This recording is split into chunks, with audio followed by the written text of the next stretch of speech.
Chapter 7: Practicing Empathy and Compassion. While mastering the art of reframing your negative thoughts gives you control over your emotions, practicing empathy and compassion allows you to extend that control and understanding in responding to the emotions of others.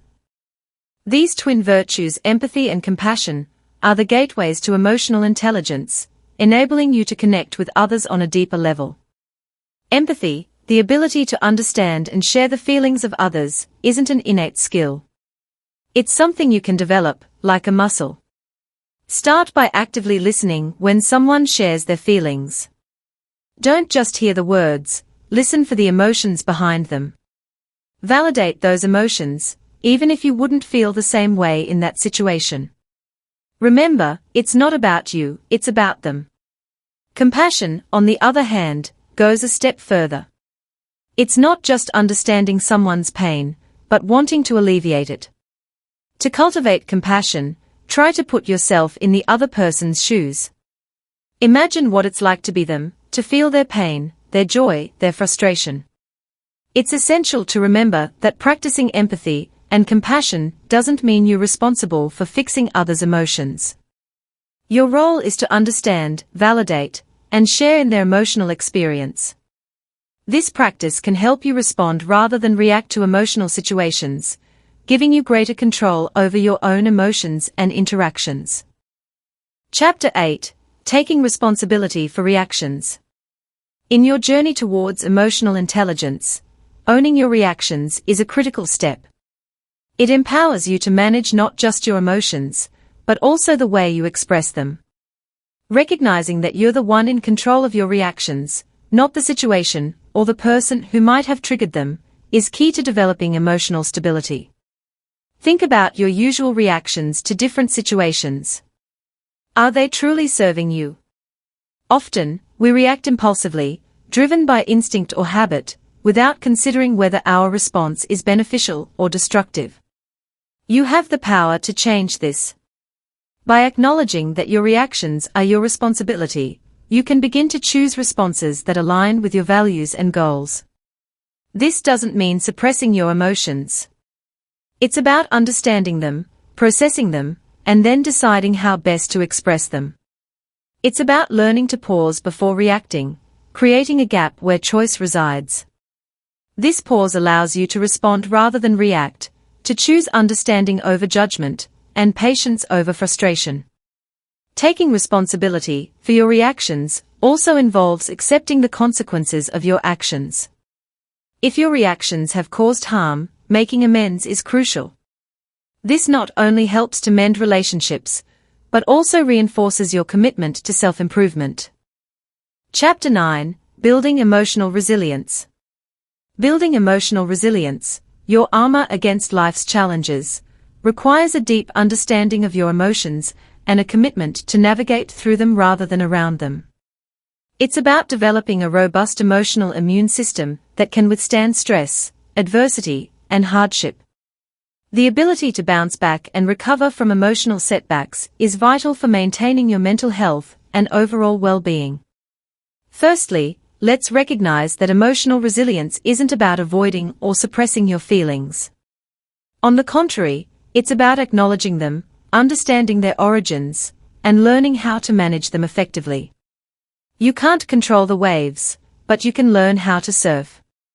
Secondly, emotional resilience is about flexibility and adaptability. Life doesn't always go as planned, and that's okay. It's how you react to these unexpected changes that matters. Can you adapt, adjust, and find a way to thrive even when things don't go your way?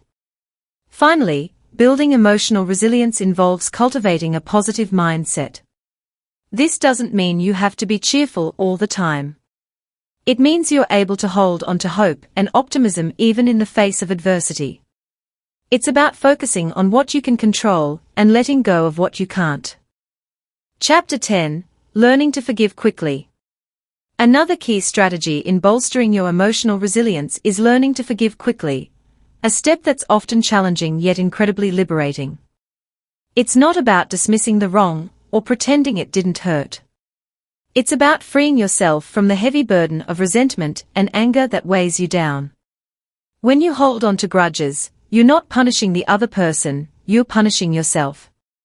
Your mind becomes a battleground of negative emotions, draining your energy and focus. But when you choose to forgive, you regain control. You're not forgiving for their sake, but for your own peace of mind. To master forgiveness, start by acknowledging the hurt. It's okay to feel wronged, it's a natural reaction. But don't let these feelings fester.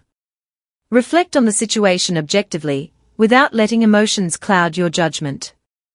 Ask yourself, is holding on to this grudge benefiting you in any way?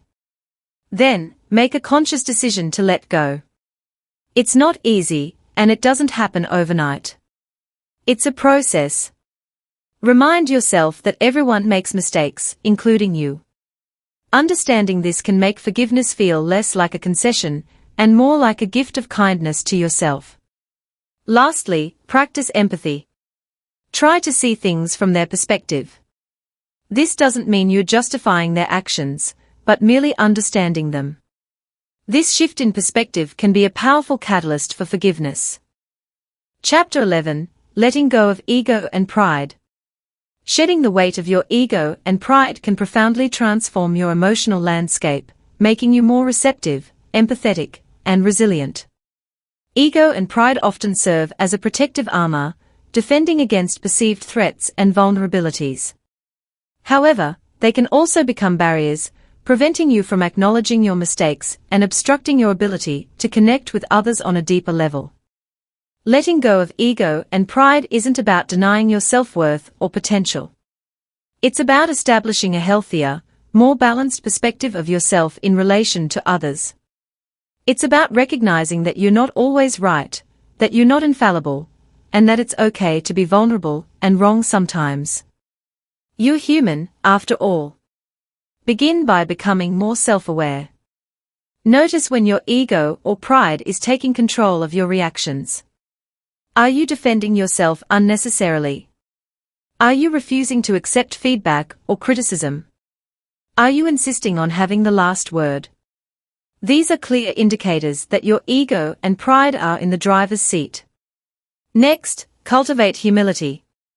Humility isn't about being meek or submissive, but about recognizing your place in the grand scheme of things. You're important, but so is everyone else. Your opinions matter, but so do others. Finally, practice empathy. Put yourself in others' shoes and try to understand their perspectives. This can help you become less defensive and more open to different viewpoints. Letting go of ego and pride is a continuous journey, not a one-time event.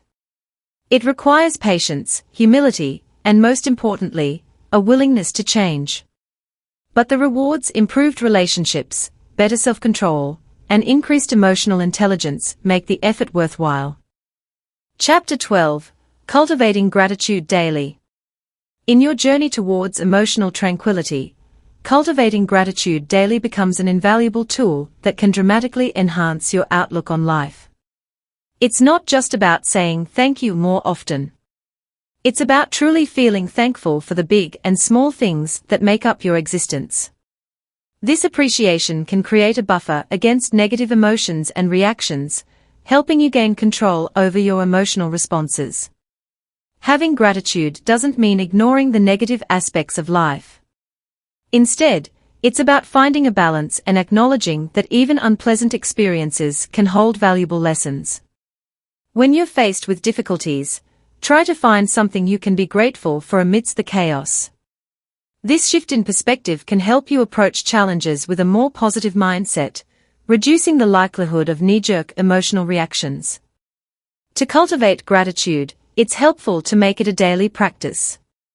You might keep a gratitude journal where you jot down a few things each day that you're thankful for. Over time, you'll find that this practice helps you to start naturally noticing the positive aspects of your life. You're not just jotting down words, you're rewiring your brain to focus on the good instead of dwelling on the bad.